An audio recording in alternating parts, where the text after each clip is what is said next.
silly espionage that's happening when you actually look at the details of this. And this is a former DOJ prosecutor. That's right. Who was charged with stealing confidential documents. This is related to the Jack Smith investigation of President Trump. This is a managing assistant U.S. attorney for the Fort Pierce branch of the U.S. Attorney's Office in Florida for the Southern District of Florida.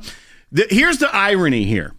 This individual at the DOJ was stealing sealed documents that were sealed by a judge, government documents, sending them to her personal email account to get them out of the government system, renaming them to disguise it, and the names are great. Yeah. But what is the document she was stealing? It was the Jack Smith report on the classified documents issue.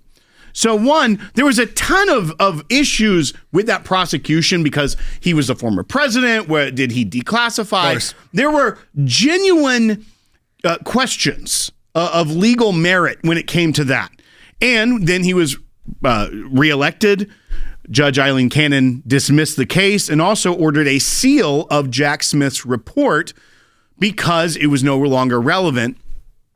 This individual was stealing a classified report on the mishandling of classified documents. You can't make it up, people. Some people are in the comments saying, well, are we still doing this today? Aren't these digitalized? This is a digital stealing. Right. This is to clarify. This isn't someone sneaking into an office stealing a stack of papers. Right. But in theory, it kind of is. Right. Stole this from the government, renamed the file, and emailed them to herself. And here are the names that she chose, hoping no one would look. In her defense, this was maybe not a bad idea, because I don't know if I would have looked at these files either, but they are kind of hilarious. But they were chocolatecakerecipe.pdf and buntcakerecipe.pdf. I'm telling you, though, I may have wanted to know, is it a solid recipe?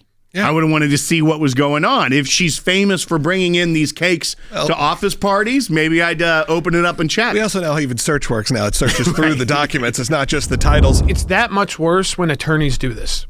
Okay, these aren't just like normal people who don't quite understand maybe the significance of legal documents. Was it classified or was it just confidential? It was never to see the light of day because the case was dismissed because you cannot bring cases against a sitting president. President Trump got reelected. So this attorney is going to be held to a much higher standard and should be because of what they've done here, this crime they have committed. So if you're ever trying to hide documents, do a little bit better of a job than relabeling it a chocolate cake recipe, a German chocolate cake recipe. Well, how do they know precisely that Florida it was that style? Florida local news decided it was a German chocolate cake. It had to have been. Yeah, because when you opened it, did it start with like a cover sheet? Not according to the allegations. I think she just renamed the file. One of our Rumble ranters did say she's a recipe for disaster. Ah, boom. Got her. I also see a lot of cake emojis and a lot of clown emojis. So you know what? Send in the cakes.